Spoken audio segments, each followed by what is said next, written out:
Assalamualaikum warahmatullahi wabarakatuh. Alhamdulillahirrabbilalamin.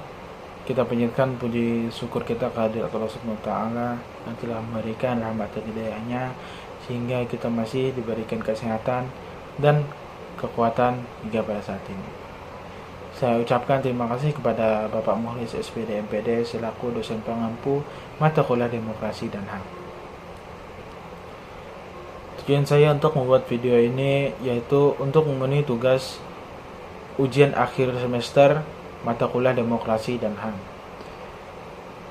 Sebelumnya, perkenalkan, nama saya Andre dari kelas PGSDC Angkatan 2023 dengan NIM 23051169. Di sini saya akan menjelaskan tentang sebuah peristiwa pelanggaran HAM, yaitu peristiwa kerusuhan Mei 1998. Adapun beberapa pokok pembahasan yang akan saya bawakan di sini yaitu latar belakang peristiwa kerusuhan Mei 1998, kronologi terjadinya peristiwa kerusuhan Mei 1998, pelaku atau dalang, dampak, dan upaya penyelesaian. Yang pertama itu latar belakang terjadinya peristiwa kerusuhan Mei 1998. Kerusuhan Mei 1998 adalah kerusuhan rasial terhadap etnis Tionghoa yang terjadi di Indonesia pada tanggal 13 Mei 1998 sampai dengan 15 Mei 1998, khususnya di ibu kota Jakarta, namun juga terjadi di beberapa daerah lain di Indonesia. Kerusuhan ini diawali oleh krisis finansial. Hal ini pun mengakibatkan penurunan jabatan Presiden Soeharto serta pelantikan B.J. Habibie sebagai presiden pada saat itu. Pada kerusuhan ini banyak toko dan perusahaan dihancurkan oleh amuk massa, terutama milik warga Indonesia keturunan Tionghoa. Nah, konsentrasi kerusuhan terbesar terjadi di Jakarta, Medan, dan Surakarta. Dalam kerusuhan tersebut, banyak warga Indonesia keturunan Tionghoa yang meninggalkan Indonesia karena takut terserang massa kerusuhan pada saat itu. Tak hanya itu, seorang aktivis relawan kemanusiaan yang bergerak di bawah Rama Sandiawan bernama Ita Martadinata Haryono yang masih seorang siswi SMU yang berusia 18 tahun. Ia diperkosa, disiksa, dan kemudian dibunuh karena aktivitasnya. Nah, ini menjadi suatu indikasi bahwa kasus pemerkosaan dalam kerusuhan ini digerakkan secara sistematis, tak hanya sporadis sampai bertahun-tahun berikutnya.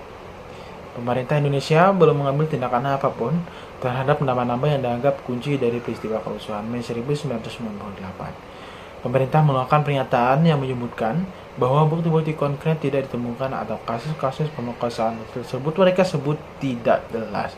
Tetapi pernyataan ini dibantah oleh banyak pihak. Sebab dan alasan kerusuhan ini masih banyak diliputi ketidakjelasan dan kontroversial sampai pada hari ini. Namun, umumnya masyarakat Indonesia secara keseluruhan setuju bahwa peristiwa ini merupakan sebuah lembaran hitam sejarah Indonesia. Walaupun masih menjadi kontroversi, apakah kejadian ini merupakan sebuah peristiwa yang disusun secara sistematis oleh pemerintah atau perkembangan provokasi di kalangan tertentu hingga menyebar ke masyarakat luas. Dari sekitar Desember tahun 1997 hingga pertengahan Februari tahun 1998, protes mahasiswa terjadi, terutama di luar ibu kota Jakarta, seperti Yogyakarta, Surabaya, dan Bandung. Namun, sejak akhir Februari, protes semakin meningkat di Jakarta dan sekitarnya. Penyebab kerusuhan Mei 1998 yang terjadi merupakan hasil dari kumpulan peristiwa politik, sosial, dan ekonomi yang terjadi di masa Orde Baru, rezim Soeharto, Orde Baru, yang telah bertahan selama 30 tahun. Rusak parah oleh korupsi yang merajalela dan ketidakmampuannya untuk menjaga stabilitas ekonomi. Kerusuhan Mei 1998 yang terutama tertuju pada pembakaran dan kekerasan terhadap etnis Tionghoa tak lain adalah ujung dari hubungan masyarakat etnis Tionghoa dan Indonesia di awal masa pemerintahan Orde Baru. Namun sebenarnya, diskriminasi terhadap etnis Tionghoa di Indonesia sudah ada sejak berabad-abad yang lalu, pada era kolonial Belanda, ketika ribuan orang dibunuh atau dipaksa masuk ke dalam ghetto. Ghetto inilah sebuah tempat perasingan di suatu kota. Etnis Tionghoa juga diserang dalam pembersihan anti-komunis pemerintah Indonesia pada pertengahan tahun 1960-an. Nah, pada tahun 1980-an, muncul seruan agar Soeharto mengendalikan banyak konglomerat bisnis besar Cina, yang menurut banyak pihak mengendalikan ekonomi. Tapi sementara sebagian besar etnis Tionghoa dianggap sebagai anggota kelas pedagang kaya. Banyak yang sebenarnya adalah pengusaha kecil, pemilik toko, atau pedagang. Selain itu, penyebab kerusuhan Mei 1998 juga karena keadaan ekonomi global yang memburuk, ditambah dengan banyaknya korupsi yang merajalela di Indonesia. Membuat masyarakat itu semakin frustasi. Pada tanggal 4 Mei hingga 8 Mei 1998, pemerintah membuat kebijakan yang menaikkan harga minyak dari 70% yang minyak sebanyak 70% dan 30% untuk biaya listrik.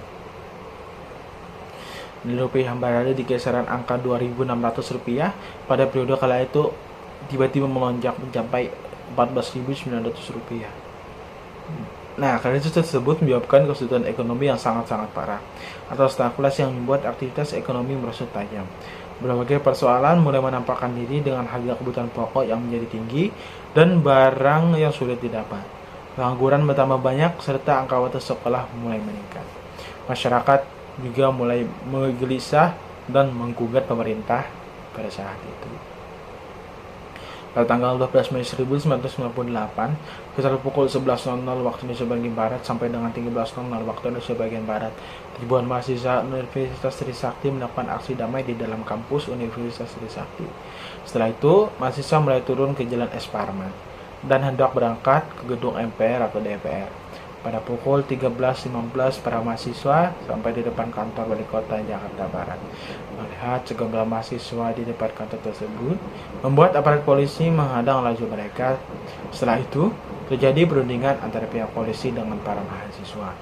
Kesepakatan yang dicapai ialah para mahasiswa tidak melanjutkan aksi unjuk rasa mereka ke gedung DPR atau MPR. 15 menit setelahnya, pada pukul 13.30 waktu di sebagian barat, para mahasiswa melakukan aksi damai di depan kantor Wali Kota Jakarta Barat. Kondisi dan situasi saat itu dapat dibilang sangat-sangat tenang. Tidak ada ketegangan sama sekali antara pihak aparat kepolisian dan mahasiswa. Pada pukul 16.30, polisi mulai memasang garis polisi dan minta para mahasiswa untuk beri jarak sekitar 15 meter dari garis polisi tersebut. Tidak berselang lama, pihak polisi pun meminta agar mahasiswa kembali ke dalam kampus. Tanpa ada ketegangan apapun, mahasiswa membubarkan diri dengan tenang dan tertib. Namun, tiba-tiba terjadi tembakan dari arah belakang barisan mahasiswa. Mendengar suara tembakan tersebut, para mahasiswa lantas berlarian dan berusaha menyelamatkan diri.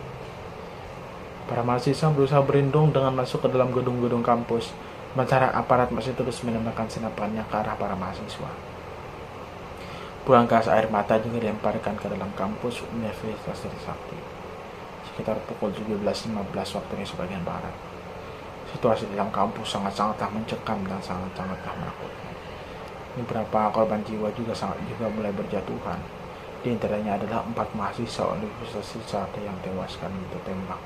Keempat mahasiswa tersebut adalah Alamulya Asman, Abidin Royan, Heri Hartanto, dan Hedi Awansi. Pada tanggal 13 Mei 1998, pukul 1.30 dini hari, dilakukanlah jumpa pers yang dihadiri oleh Pangdam Jaya Majen TNI, Syafri Samsudin di Mapolda Metro Jaya. Selain itu juga hadir Kapolda Majen Hanaminata, Rektor Universitas Trisakti, Profesor Dr. Mudanton Martejo, dan dua anggota Komnas HAM, Baramuli dan Bambang Wesarto. Beberapa jam kemudian, tepatnya pukul 10.00 waktu Indonesia bagian Barat, mahasiswa dari berbagai kota yaitu Jakarta, Bogor, Tangerang, dan Bekasi berdatangan ke Universitas Trisakti untuk menyatakan bela sungkawa. Nah, 2 jam setelahnya, pada pukul 12.00 waktu Indonesia bagian Barat, kerusuhan massa dimulai. Lanjut ke kronologi terjadinya peristiwa kerusuhan Mei 1998. Pada tanggal 14 Mei 1998, tingkat kerusuhan di DKI Jakarta mulai meluas dan berskala besar dengan tuntutan waktu hampir bersamaan, sehingga nampak terorganisir. Meskipun isu anti-Tionghoa masih menjadi pemicu kerusuhan, namun massa cenderung memanfaatkan keadaan dengan melakukan pengerusakan, penjarahan, dan pembakaran di sejumlah pertokoan. Seperti yang terjadi di Glodok pada tanggal 14 Mei 1998. Massa mulai mendatangi Pasar Glodok dan Orient Plaza Glodok, serempak melakukan pengerusakan, penjarahan, dan pembakaran. Sebelum terjadi kerusuhan di Pasar Glodok, Para pihak Pasar Jaya tidak mengkhawatirkan kawasan Pasar Glodok dan Orient Plaza akan diserbu massa, karena tempat tersebut jauh dari pusat kerusuhan, seputaran kampus Trisakti. Sehingga tempat tersebut tetap melakukan kegiatan perekonomiannya seperti biasa, meskipun di wilayah sekitar Trisakti terjadi kerusuhan. Sekitar pukul 10.00 waktu Indonesia bagian Barat, dari Jalan Beok sekitar stasiun kota, massa mulai berkerumun dari berbagai arah. Kemudian massa merusak fasilitas umum seperti pot-pot, pagar di sepanjang jalan, dan juga lampu merah. Kemudian mereka melakukan pelemparan batu ke arah pertokoan di sepanjang jalan raya. Pengelola pasar elektronik, Pasar Glodok, dan Orient Plaza Glodok merasa khawatir melihat keadaan tersebut, sehingga memerintahkan penjaga keamanan, satpam, agar para pedagang segera menutup semua toko dan pergi menyelamatkan diri melewati parkiran mobil yang letaknya berada di lantai 7 dekat dengan Pasar Glodok. Sedangkan di luar Glodok, toko-toko lain bergegas menutup tempat dagangannya dan pedagang kaki lima mengemasi barang dagangan. Kemudian segera pergi meninggalkan lapak yang ditempatinya. Ada juga yang melihat-lihat suasana keramaian. Serempak, massa mulai menyerang Pasar Glodok dan Orient Plaza Glodok dengan lemparan batu dan mencoba masuk ke dalam toko. Mereka menjara sejumlah alat-alat elektronik yang ada di dalam toko. Tiba-tiba Orient Plaza terbakar dan menghanguskan gedung-gedung yang terbagi menjadi dua, Pasar Glodok dan Orient Plaza Glodok. Nah, melihat hal tersebut, aparat keamanan atau kepolisian mulai membubarkan kerumunan perusuh dengan mengeluarkan beberapa tembakan dan mengejar para penjara. Akan tetapi dengan banyaknya jumlah penjara, polisi merasa kewalahan untuk menghentikannya. Kerusuhan di Glodok seperti perang, di mana penembakan selalu terdengar. Bukan hanya Pasar Glodok dan Orient Plaza Glodok yang menjadi sasaran kerusuhan massa, akan tetapi toko-toko yang berada di pinggir jalan raya juga menjadi sasaran penjarahan, seperti toko Maju di Jalan Pacuan Glodok milik Ibu Yanti Dengsi atau Yensi yang melayani penjualan air isi ulang dan peralatan dapur menjadi sasaran aksi penjarahan massa. Hanya petak 9, pemukiman warga dan pasar tradisional yang selamat dari kerusuhan. Menjelang sore hari, tersiar isu teror bahwa massa akan menyerbu pemukiman petak 9 yang kebanyakan dihuni oleh etnis Tionghoa dan masyarakat pribumi. Nah, mendengar hal tersebut, masyarakat Glodok panik dan mulai menyewa aparat polisi dengan membayar sejumlah uang sebesar 2 juta rupiah untuk satu orang pihak aparat polisi guna mengamankan pemukiman atau ruko mereka. Sedangkan dari pihak keluarga Glodok mengantisipasi melakukan pengamanan dengan ronda bersama untuk mengusir massa yang ingin berbuat rusuh di tempat mereka. Selanjutnya itu pelaku atau dalang dibalik terjadinya peristiwa kerusuhan Mei 1998. Nah, sebenarnya pelaku atau dalang dibalik terjadinya peristiwa kerusuhan Mei 1998 ini tidak diketahui atau masih tidak diketahui siapa pelaku atau dalangnya. Namun diduga ada beberapa pihak yang bertanggung jawab, termasuk TNI, kepolisian, Badan Intelijen Negara, dan kelompok warga lokal Pulau Alda Baru. Nah, Komnas HAM juga melalui penyelidikan menyebutkan bahwa Letnan Kolonel Timur Pradopo patut diduga bertanggung jawab atas kejahatan terhadap kemanusiaan dalam peristiwa kerusuhan Mei 1998 ini. Namun kasus ini tidak diusut tuntas atau diselesaikan sampai pada saat ini, sehingga pelaku atau dalangnya masih tidak diketahui. Selanjutnya itu dampak dari peristiwa kerusuhan Mei 1998. Kerusuhan Mei 1998 tidak hanya menyebabkan 4 mahasiswa tewas, sebagian orang juga dinyatakan hilang dan banyak warga mengalami luka, trauma, dan kerugian materi lain. Beberapa orang dilaporkan hilang ke YLBHI atau Kontras dan belum ditemukan sampai laporan akhir TGVF dibuat, yakni Adi Muhyiddin 23 tahun hilang di daerah Senen,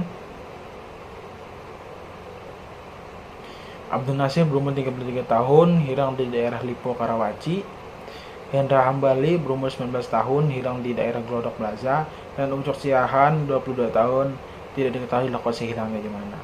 Nah, berdasarkan data yang dihimpun oleh TGVF, tim relawan menyebutkan korban meninggal dunia sebanyak 1.190 orang akibat terbakar atau dibakar, 27 orang akibat senjata, dan 91 orang akibat luka-luka.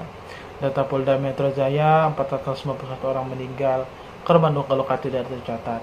Data Kodam Jaya, 463 orang meninggal dunia, termasuk aparat keamanan, 69 orang luka-luka. Data Pemda DKI, jumlah korban meninggal 288 orang dan luka-luka 101 orang.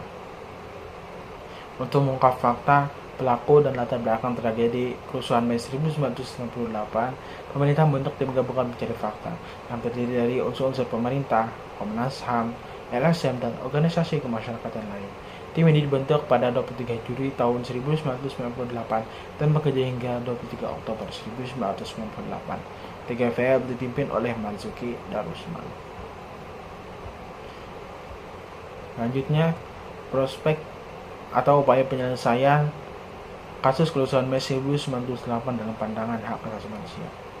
Nah, kita flashback dulu tentang pengertian HAM atau hak asasi manusia. Hak asasi manusia adalah seperangkat hak yang melekat pada hakikat keberadaan manusia sebagai makhluk Tuhan Yang Maha Esa dan merupakan anugerahnya yang wajib dihormati, dijunjung tinggi, dan dilindungi oleh negara, hukum, pemerintah, dan setiap orang demi kehormatan serta perlindungan harkat dan martabat manusia. Undang-Undang Republik Indonesia Nomor 39 Tahun 1999 Bab 1 Pasal 1 Ayat 3. Nah, berdasarkan pengertian HAM di atas, pada kasus Tegal Trisakti Mei 1998, jelas telah terjadi pelanggaran HAM berat bila kita melihat dari kacamata kejujuran dan hati nurani. Para penganut HAM banyak yang secara pesimistis menganggap HAM sebuah kebenaran yang terbukti tidak pernah dapat diwujudkan, namun kita mempunyai sikap optimis untuk dapat mewujudkan eksistensi HAM di Indonesia, walaupun banyak tantangan dan hambatan yang dilalui. Sudah 20 tahun lebih pengadilan HAM di Indonesia berdiri berdasarkan Undang-Undang Nomor 26 Tahun 2000, tetapi belum dapat mengusut tuntas pelanggaran-pelanggaran HAM berat yang terjadi di era Orde Baru maupun pada era reformasi sekarang ini.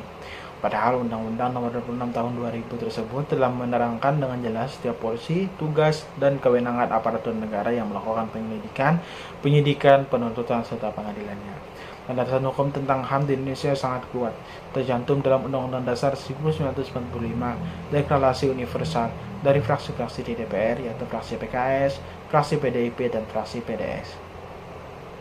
Telah ada upaya nyata dalam penyelesaian kasus kerusuhan Mei 1998 ini dalam perspektif hukum maupun HAM. Namun nampaknya belum ada kesungguhan dan komitmen yang kuat dalam menuntaskan kasus ini. Nah, penuntasan kasus tidak hanya di permukaan saja, tapi harus sampai ke akar-akarnya. Sebuah prospek yang baik ketika HAM menjadi perhatian dunia internasional dan komitmen pemerintah untuk menyelesaikan kasus pelanggaran HAM di masa lalu. Nah, kalangan optimis terus mendorong Presiden untuk melakukan 3 hal. Pertama, konsolidasi internal. Presiden perlu memastikan jajarannya bekerja sesuai undang-undang. Pejabat pemerintah boleh mengutamakan rekonsiliasi, namun rekonsiliasi bukan substitusi kewajiban hukum negara. Undang-Undang Pengadilan HAM memerintahkan Jaksa Agung bertindak selaku penyidik untuk melanjutkan penyelidikan Komnas HAM, mendapatkan alat bukti hukum, menemukan tersangka, dan menuntut pelaku. Teman Komnas HAM tak terbantahkan, yaitu ada saudara sebangsa kita telah mengalami pelanggaran HAM. Presiden harus mendisiplinkan pejabat untuk menginterpretasi sendiri dan mereduksi perintah undang-undang. Yang kedua, konsolidasi eksternal diperlukan karena adanya indikasi kaum konservatif menekan Presiden Jokowi dengan mendramatisir isu sehingga tercipta opini antagonistik dan benturan sosial berbasis aliran politik. Yang ketiga, konsolidasi lembaga tinggi negara. Hambatan dan sandungan dapat dihadapi pemerintah baik internal maupun eksternal, terutama dari partai yang baru bergabung maupun dari kalangan militer atau golongan anti-HAM. Presiden perlu memperhatikan pola kualitas partai koalisi yang mempunyai komitmen yang sama untuk menuntaskan kasus-kasus pelanggaran HAM yang terjadi di Indonesia. Nah, walaupun untuk menyelesaikan kasus pelanggaran HAM di Indonesia bukanlah sesuatu yang mudah karena melibatkan tokoh-tokoh besar dan adanya berbagai kepentingan, namun harus terus diupayakan penyelesaiannya hingga tuntas. Komitmen yang sangat kuat dan tindakan kolektif seluruh institusi yang terkait, baik institusi sosial maupun politik, sangat dibutuhkan. Hukum dan HAM di Indonesia harus terus benar-benar ditegakkan tanpa harus tebang pilih. Siapapun pelanggar hukum dan HAM harus mendapatkan hukuman sesuai dengan hukum di Indonesia. Penegakan hukum dan HAM bukan hanya kepentingan aktivis HAM atau korban-korban akibat ketidakadilan hukum dan pelanggar HAM, tetapi kepentingan seluruh masyarakat Indonesia. Nah, kasus-kasus yang hingga saat ini masih menjadi beban masyarakat hendaknya segera diselesaikan dengan seadil-adilnya. Jika pemerintah tidak juga menyelesaikan kasus pelanggaran HAM, maka masyarakat Indonesia dapat mengajukan masalah ini sampai ke PBB untuk menuntaskan beberapa kasus pelanggaran HAM termasuk kasus kerusuhan Mei 1998. Nah, selanjutnya yaitu kesimpulan. Hak asasi manusia adalah bahwa sebagai anugerah dari Tuhan terhadap makhluknya, hak asasi tidak boleh dijauhkan atau dipisahkan dari eksistensi pribadi individu atau manusia tersebut. Hak asasi tidak bisa dilepas dengan kepaksaan atau dengan hal-hal lainnya. Nah, apabila itu sampai terjadi, akan memberikan dampak kepada manusia, karena manusia akan kehilangan martabat yang sebenarnya menjadi inti nilai kemanusiaan. Walaupun demikian, bukan berarti bahwa pewujudan hak asasi manusia dapat dilaksanakan secara mutlak, karena dapat melanggar hak asasi orang lain. Memperjuangkan hak sendiri sembari mengabaikan hak orang lain merupakan tindakan yang tidak manusiawi. Kita wajib menyadari bahwa hak-hak asasi kita selalu berbatasan dengan hak-hak asasi orang lain. Karena itulah ketaatan terhadap aturan menjadi sangat penting. Kerusuhan Mei 1998 adalah kerusuhan rasis terhadap etnis Tionghoa yang terjadi di Indonesia pada tanggal 13 Mei 1998 sampai dengan 15 Mei 1998, khususnya di ibu kota Jakarta, namun juga terjadi di beberapa daerah lain. Kerusuhan ini diawali oleh krisis finansial yang terjadi di Indonesia, dan hal ini pun mengakibatkan penurunan jabatan Presiden Soeharto serta pelantikannya B.J. Habibie sebagai Presiden Indonesia pada saat itu. Baik, itu saja yang dapat saya sampaikan. Apabila ada kekurangan atau kesalahan kata, mohon dimaafkan. Saya akhiri, wassalamualaikum warahmatullahi wabarakatuh. Terima kasih.